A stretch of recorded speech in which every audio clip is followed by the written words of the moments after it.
So first I wanted to introduce Tracy Colunga, the Special Projects Officer of the Neighborhood Relations Division, and she's going to speak about our first awardee today, Jessica.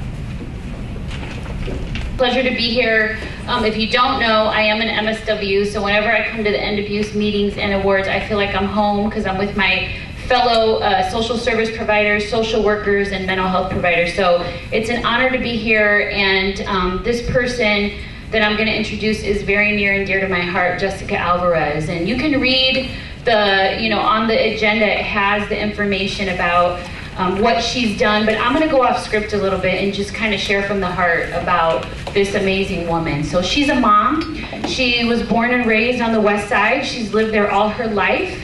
She's married, and her and her husband are raising their children on the West Side. She's the PTA president at Garfield Elementary and Cabrillo High School, all at the same time.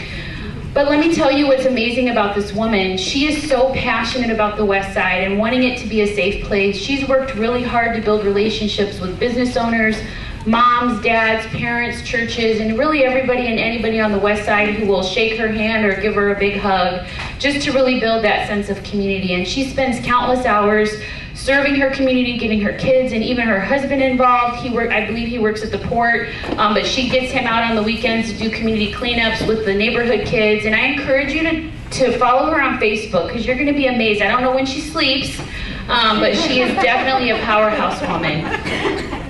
But let me tell you, I've known Jessica for a few years, but when I really saw her activate was last March of 2015. A young man named Keyshawn Brooks was a freshman at Cabrillo, and on his way home, he was stabbed and killed by a Latino gang member. And the community was up in arms on the West Side. The African American kids and the Latino kids were at odds because of what had happened, and feeling like they had to take sides. And what I saw was Jessica Alvarez step up and get the parents together and the students together and say, it doesn't matter what ethnicity we are, all of our children need to be safe. Well, during that same time, she was actually in the neighborhood leadership program with the city of Long Beach. We train neighborhood leaders. We have over 600 graduates, and she was actually going through a 5-month program. And her team decided to do a public safety event right out on the Santa Fe corridor at Admiral Kidd Park, which is right next to Cabrillo. Around the same time, we were awarded the city a Department of Justice grant, and we were looking at the concept of safe passage, which is a way where you really build up the community to develop a safe passage for kids to come to and from school. So long story short, serendipity, the universe came together. We were able to bring 2 moms and a police officer from the Tenderloin neighborhood in San Francisco to come do a training during the public safety fair last year. And so we came, we had over 40 people in the room, hundreds of people stopped by the community safety fair, and these moms from San Francisco talked about their unsafe neighborhood and the drug sales and the gang members and all the negative things happening and how they took ownership of their community. And literally Jessica jumped up and said, we're doing this on the Santa Fe corridor, we're doing this on the West Side. And from that point, she got together over 40 parents who met regularly. They strategically planned how they were going to position themselves along the Santa Fe corridor. They got the orange jackets, the walkie-talkies, they got the police department, Long Beach Unified School District, the principals. She garnered everyone's support. Now, she is the leader, and it needs to be community-led, and she has embodied that. But what she was able to do was, through all her relationships, get people to come outside of their homes, their 4 walls, the school, and stand along the Santa Fe corridor. You know, I encourage you, if you're on the West Side before school or around 3 o'clock, you can see this in action. But let me tell you when I really saw Jessica's spirit. When we started to organize the community for the Safe Passage program, I went with her door to door through all the businesses along the Santa Fe corridor. And you know what? She knew everyone. She knew the business owners. She knew the mailman. She knew the ice cream truck guy. All the neighborhood moms, people hugged her. They said hello to her. She checked in with them, the McDonald's manager. I mean, we literally walked that whole Santa Fe corridor, and everyone knows Jessica by first name because they know that she's a woman that loves her community. So we're so honored to present this award to her, because I believe what Jessica has done, she has decided it doesn't matter what race you are. It doesn't matter what ethnicity or economic status you come from. What truly matters is that we all want to make sure that our children in the city of Long Beach grow up in a safe environment, and that they can walk, I'm sorry, I'm gonna cry, that they can truly walk to and from school safely. And she just doesn't do this just by words. She shows up every morning at 7 a.m. to get those parents ready. She's there every day after school, and she herself is committed to making sure that community residents know that they can work together of all the different ethnicities she has along that corridor to make our city safer and to make our community better. So without further ado, I would like to present Jessica Alvarez with its annual Abuse Prevention Award in recognition of your commitment to parents and community advocacy, developing the West Side Safe Passage program, and founding Padres on a Mission, Parents on a Mission.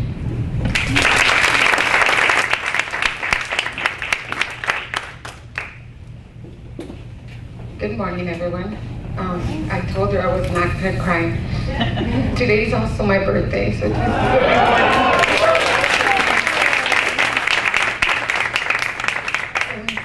thank you. It's an honor to be here. It's been a long journey. It's very hard being a victim from violence, growing up in an area, in an era that was full of gun violence, gang violence, human trafficking, but it wasn't known as human trafficking. It was being labeled as, they had other labelings for it in our generation.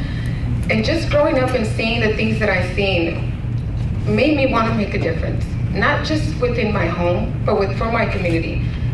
I strongly believe that a community, it takes the whole village in order for us to create a safe environment.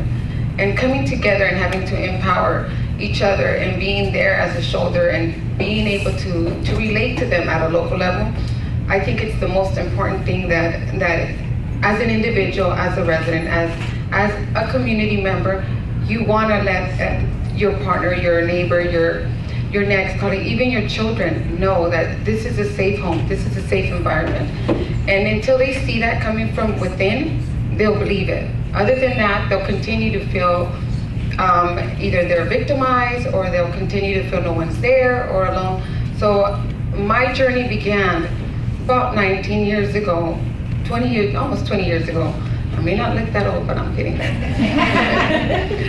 Like Tracy was mentioning, I am a mother, I'm a wife. I'm proud of my son's about to be 20 years old. I'm not looking so old. He's in college, he just started his freshman year this year. And he was my everything. That's who gave me the strength to do everything I have done and change my life. Even starting from the fact of being a victim of domestic violence. I had to leave my home, being a single mother, a young teenager. My son was a year old, because of not wanting to tolerate it or be put up with it, or just say, I am a woman and I need to be abused. I refuse that, and I refuse to show that to my child. So that's been my strength all along. Thank God now I'm married. We got married, and I have two other ones, so it's a total of 3. And now my little ones see everything that goes on. I get them involved. Tracy was mentioning, I get them involved. I get my husband involved. I wanted to know that it's a community, it's a family affair that we need to continue and let them show. A home doesn't create about one single parent, and there's a lot of us that were or have been a single parent. But there's hope, and there's family, and there's resources, and there's everything that you could think of available. But we just need to be able to encourage and show them and lead them, because they need it. They need leadership in front of them in order for them to start leading their own homes. I gotta say, I gotta thank the board. I wanna thank the board for giving me this honor. I wanna thank Tracy and my whole team, because they were all my team, starting the safe passages. It was a tragic, but something positive came out of. And it does take, we're all one kind. There's no color lines here. We are all victims. Violence comes and it affects everyone. It doesn't matter where you are, what area you live in, whether you're in a higher low-end community or whether you're in a low-income community, we're all affected by it. And I strongly believe that until we start educating and continuing to be champions and leading our communities and getting them informed and awareness and lining up resources for them and just encouraging them, things will happen and things dramatic change in our communities will start growing and becoming safe environments for everyone. So I gotta thank everyone. Kim, thank you for everything and being patient with me along this whole little journey. Also, everyone that's here, thank you. Continue to do the work that you do. You help so many without even knowing that you're helping them or when you're touching them. Continue to do the work that you guys are doing and working as a collective, collaborative group. Also, I want to thank my parents. Most of all, my parents. These are some of my parents that came. I invited them so they could see and I could model to them that things I could lead as an example for them so they could continue to know that the doors open up for everyone and there's an opportunity for us to make a difference in everyone's life. So thank you, ladies. Thank you for everything you guys do. Oh, I gotta thank my friend, my sister from another mother. She was also part of the neighborhood leadership program, an amazing woman too that does a lot in the 1st district she lives in. I live in 1st and 7th. I'm in the middle, 1st and 7th district. So it's been a challenge being in that community, being not knowing where do you belong from, where do you go to, what do we do, not being able to know and be knowledge of what is the civic engagement part, how do we do this. So all of that I had to learn throughout my years. Now that I have this information, now that I'm able to do, I continue to try to empower others. And as a parent and as a mother, I want everyone to know that there is someone there is hope and there is resources for a safe environment, for a safe home, and for someone to be able to have closure and be able to feel that there is that way out for everyone. And if you need someone, just look to the right and there'll be someone there. Well, I gotta thank everyone. Thank you for everyone being here. And one more thing, I forget.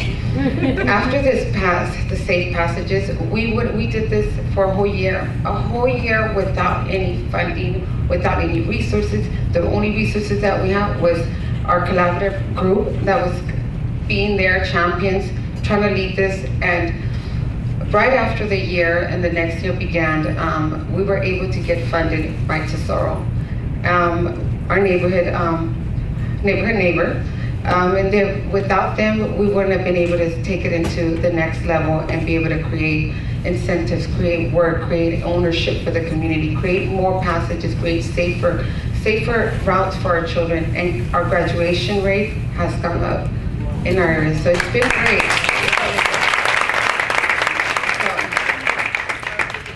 So Tesoro ended up, let me share, Tesoro ended up funding us $330,000 for 2 years. Wow. 2 years. And I gotta say, thanks to Tesoro, and thanks to the families, and thanks to the team that started this from the beginning. Without them, without that strength and that positive support, we wouldn't have been able to do this. I work for Central Cha. I'm still a program coordinator, and we do focus on our youth, families. We do so many different resources. Besides that, I'm still a parent. I'm still a community member, and I still represent West Long Beach everywhere I go. Everyone knows I'm West Long Beach. And I'm gonna continue to do the work I do and try to educate and empower others to continue to do it in my community, because change, it doesn't take one person, it takes a whole village. And I'll continue to do my work with gratitude and grateful that God gives me the strength to do this, and the support of my husband that I gotta thank, because without my family and my children in my home, I wouldn't be able to do this alone. So I gotta thank everyone, thank you, and it's a blessing to be here and continue to do the work you guys do.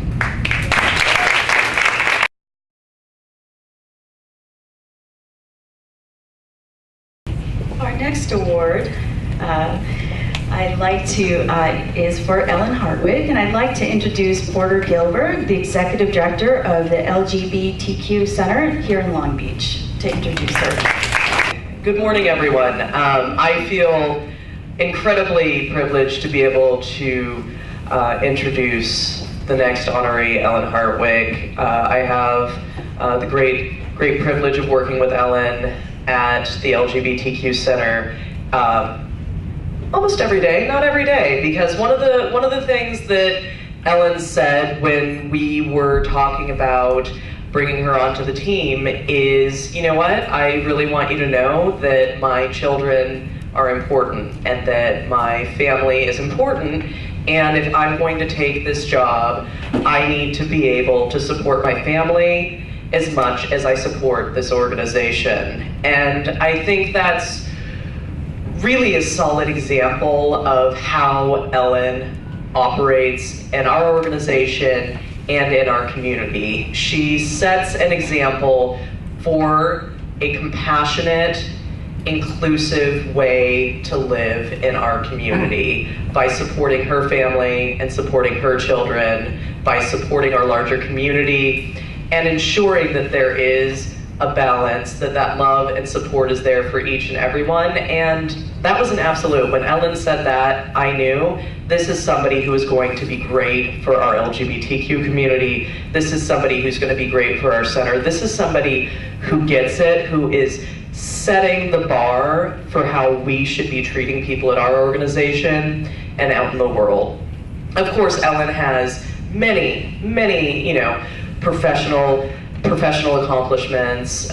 She is very well respected by everybody that knows her. She's got years of experience in domestic violence through her work with Rainbow Services. She's worked at the Guidance Center, the Children's Clinic. Ellen has so many different areas of expertise when it comes to supporting our community. It is just amazing that she has taken that expertise and is now applying that to serving our LGBTQ community, who frankly continues to be underserved in Long Beach and continues to need a tremendous amount of support to combat violence in the family, violence in the community, violence from other social service providers who do not have the level of cultural competency that many of the agencies in this room have when it comes to working with our community. So it is a gift to have Ellen at our center and in our community each and every day.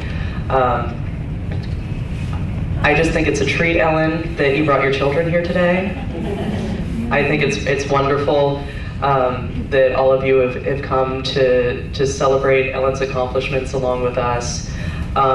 Before she started working at the center, some of the things she's being recognized for today are things she did as a volunteer. So Ellen actually volunteered with us for several years before beginning employment with us, and really supported us in creating some groundbreaking training tools for our community, including our Educator's Guide for Transgender Students, which is a Transgender 101 that we have trained every single educator in the Long Beach Unified School District with to be more trans inclusive. We trained multiple school districts. We have presented workshops on implementing trans inclusive spaces to probably thousands of people at this point, and we would not have been able to do that without Ellen's support. In our mental health program, it has been really wonderful to watch our mental health program thrive under Ellen's leadership, to have mental health providers that are excited to come into the center. They're interns and trainees, they're not getting paid, and they are excited to be there each and every day.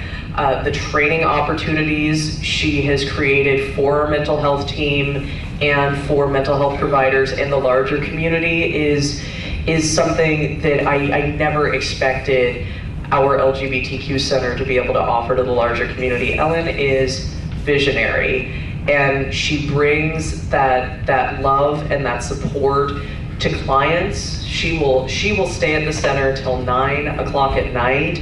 If we have a crisis client come in, she will not delegate that to an intern. She won't say, oh, the youth services staff can handle it or the health services staff can handle it.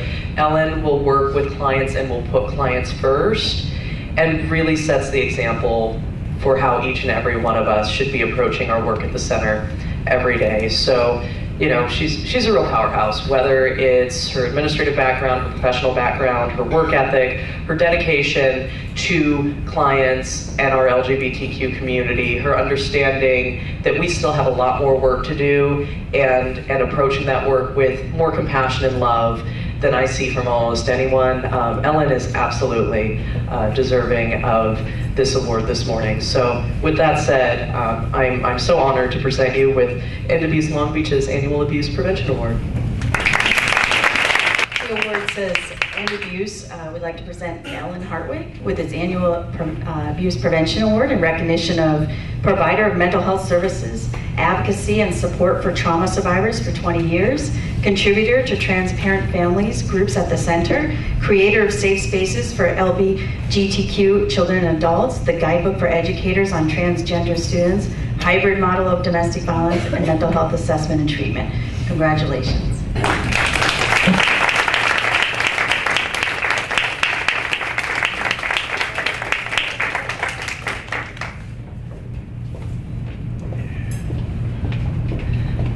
I think, Porter, your words are probably going to be motivating and inspire me. I'm not sure. That might have gotten me more than 1 decade of inspiration.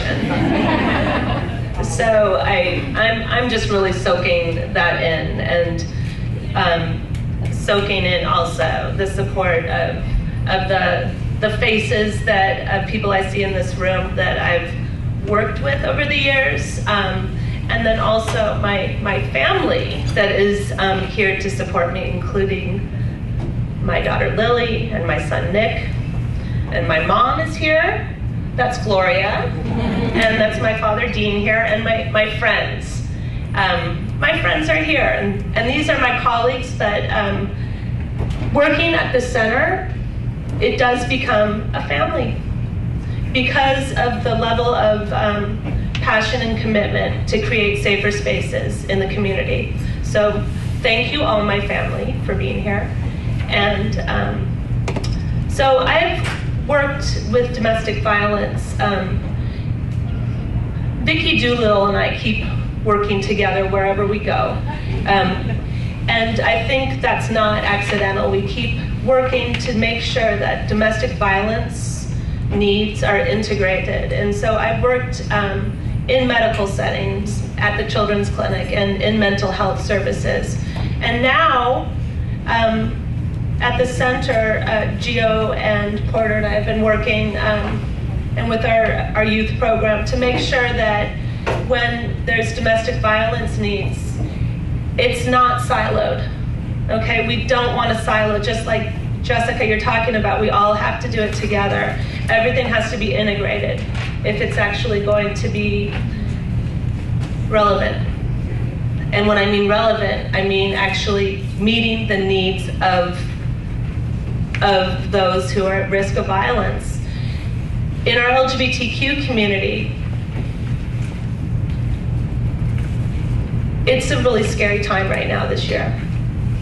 So already we know that for LGBTQ survivors and those at risk of domestic violence, there's disproportionate rates of violence in the community and violence at home.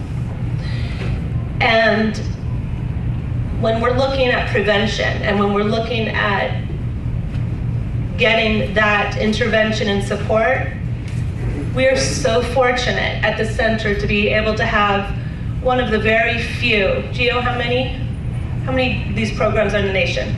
Nationwide, more than 15. Okay. California, Southern California, 2. So in Southern California, 2. We have 2 programs in Southern California that are dedicated to looking at the specific needs of LGBTQ people at risk of intimate partner violence. And when Gio has shared some of the stories of people who get to these services and they say, thank you, I'm safe, and I'm getting served in a way that feels safe and it's meeting my needs. So now, January 20th is coming up. We have a new presidential administration coming in, and we're at the time when we're possibly facing some critical cuts to these needed programs. And so what do we do with that? Well, I can speak to at the center, we have rolled up our sleeves, and we will continue to roll up our sleeves. And I think it also speaks to the need when there's this tremendous fear for our community. What does it mean for those of us who are providing the services to? I'm going to pull in from trauma-informed care because I really believe it. We have to continue to work together more and more and more. I loved what you were talking about, Jessica.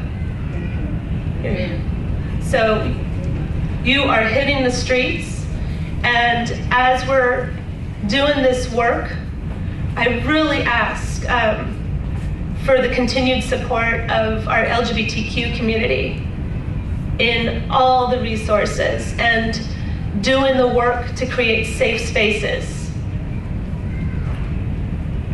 Not just for those who are at risk of intimate partner violence, but for our LGBT community who every day encounters risks of safety and is worried about what this future brings. So let's roll up our sleeves and really open our hearts and our passion to continue doing the work. I'm going to take the words from my my executive director, Porter, and I'm going to let that really fill me and embolden me to continue doing the work.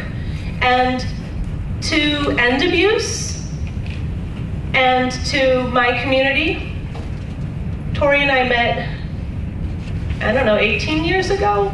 Let's just say 20. Let's just say 20, doing the work. And I couldn't be more honored to work with this community and to work with such hardworking, dedicated people who will just really bring it. So thank you all, and keep up the work.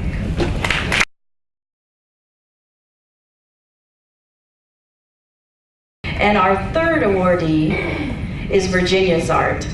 And many of you may know Virginia. And I'd like to introduce Sharon Wee, the Director of Programs at Interval House, to introduce Virginia. Have you ever heard the phrase, if you want to get something done, you ask a busy person? Well, I would say that phrase truly epitomizes our incomparable next honoree, Virginia Zart. I have not ever met a community volunteer who is as busy and gets as much done as Virginia. And I simply tell her this all the time. I don't know how she does it. I know she grew up in Savannah, Georgia, and that's where she gets her beautiful accent. And she learned the importance of helping others through her mother. And her education at an all-women's college helped show and inspire her that, that women can make such a big difference in our community and making change. And an internship at the National Center for Missing and Exploited Children planted a seed, and that she would later take on here in Long Beach, where she has called home for now 13 years. And she really, truly is a community pioneer. She's helped change a lot of advancements on women's issues here in our community. She left a very successful career in financial services to make a commitment to do community work here in our city of Long Beach. And she spends a lot of time doing community outreach, public policy, and really advocating for rights of women and children in our community. She has been with the Junior League of Long Beach for a very long time and is now currently the president, really guiding the group's efforts in promoting volunteerism, public policy. And during her time with the Junior League and working on legislation and advocating, she learned a lot about violation of human rights and human trafficking. And she made it a personal investment to find out more. And as we here in our Long Beach community were facing and understanding more about the definition of human trafficking, she actually personally got involved and created 3 pieces of legislation that has combated human trafficking in our community. And this also led her to help mobilize our community and building partnerships and creating essentially the Long Beach Human Trafficking Task Force, which is really one of the only efforts and coordinated efforts in the nation that fights human trafficking. And this has helped increase the work with law enforcement, with community education, addressing victims' needs, and so much. And I really do think that the work that we're doing here regarding human trafficking is really really a testament to you, Virginia, and everything that you've done very passionately. And obviously her work with human trafficking had us watching and admiring with the Long Beach Women's Advisory Group for the Police Department, and she came on board and is also now the vice chair. She's done a lot of leadership and guiding on a lot of community awareness campaigns like Break the Silence and Denim Day, and so much more. She recently came on board at the police department too, and is now overseeing their role with the city's violence prevention plan. Where is Tracy still? Safe Long Beach. And she just really has been such a staunch community advocate, compassionate, dedicated community volunteer, and we're just so honored to have you in our community and to have you dedicate so much of your heart and life to just bettering our community. And I'm honored to know you and to be a friend, and with that I will ask him to come and help us present to you our award. End Abuse Long Beach Child Abuse and Domestic Violence Prevention Council presents Virginia Zart with its annual Abuse Prevention Award in recognition of the founding member of Long Beach Human Trafficking Task Force, content advisor to state legislation for human trafficking and violence prevention, local protocols supporting law enforcement and victim needs, and organizer of the Human Trafficking Community Awareness Event. Congratulations.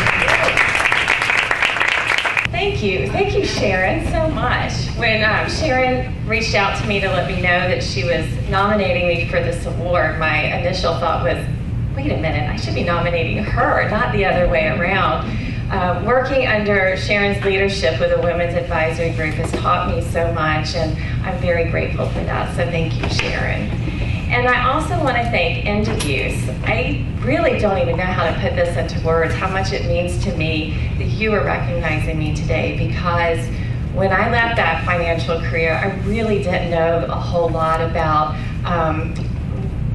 so many different issues around abuse. Of course, I learned about human trafficking through my work with Junior League, but being able to come here monthly and hear from so many amazing people just really helped. I felt like a student back at school. It was such a great education for me, and I really appreciate that. So being here and being honored for this is just really special. So thank you so much. Yeah, so as Sharon mentioned, I did want to get really involved in the community, and I dove in, and I have to thank my husband, Nicholas, for all of his patience and support, for letting me follow my passions. He really helps me go out and do what I want to do. But I also want to say that all of you have helped me and have supported me in making all of this happen. I mean, the Human Trafficking Task Force really is a partnership and a collaboration. And it's amazing to see that after 5 years, we are celebrating our 5th year anniversary next month, how many partners have come together to address this issue. And I always, the visual that I use for human trafficking is a wheel, like a bicycle wheel. And in the middle you have the hub, and that's human trafficking. And all the spokes going into it are all the different things that contribute to the issue of human trafficking, domestic violence. I'm losing my words right now, but all these different things that play into it. So it's not just one thing that you're going to be able to eliminate human trafficking. So the collaboration and the partnership with so many of you and so many in our community is what's going to help us in combating this issue. So thank you so much for all of your support and help in what you do, because you're helping solve that problem too. So again, thank you so much. I really am just honored to be up here and be recognized with all of you, and I appreciate the work that you're doing, your commitment to Long Beach, your commitment to the work in this community, to working together and working to end abuse. So thank you.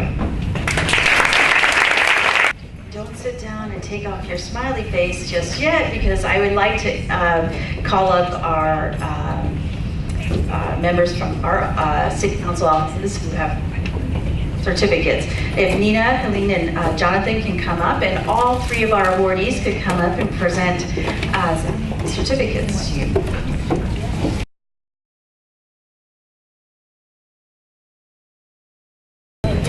Well, it's a pleasure to be here on behalf of Congressman Lowenthal, and as Paula has said, I've been here for many years, and I'm always amazed about the achievements, the accomplishments of the honorees, and really to thank all of you for the work you do to make us have a safer community. And now on behalf of Congressman Lowenthal, I'd like to present this certificate to your honorees and really express our appreciation for the work they do, their compassion, their dedication, and for making a difference in our community. So thank you.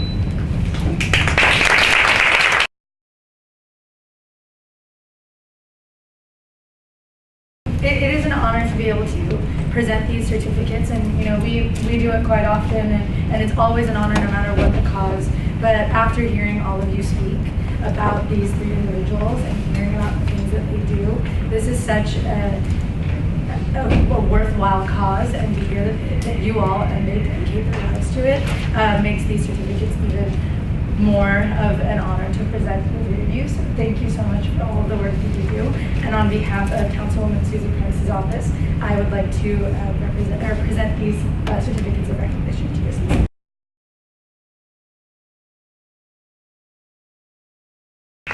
And on behalf of Councilmember Austin as well, I think everything's been said, but just for the inspiring stories and the incredible work that you do, and certainly everyone involved with end abuse. But thank you very much for the work that you continue to do, and clearly it's a passion, a labor of love. So thank you very much.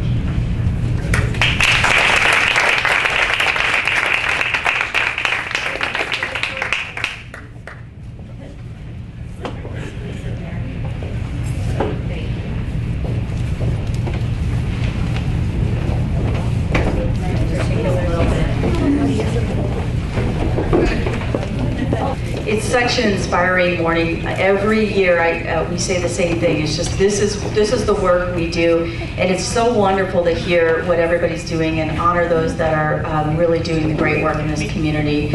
And again, just thank you, and it's a pleasure to have all three of you here to honor you. And End Abuse can't do what we do without all of you in the community. And so.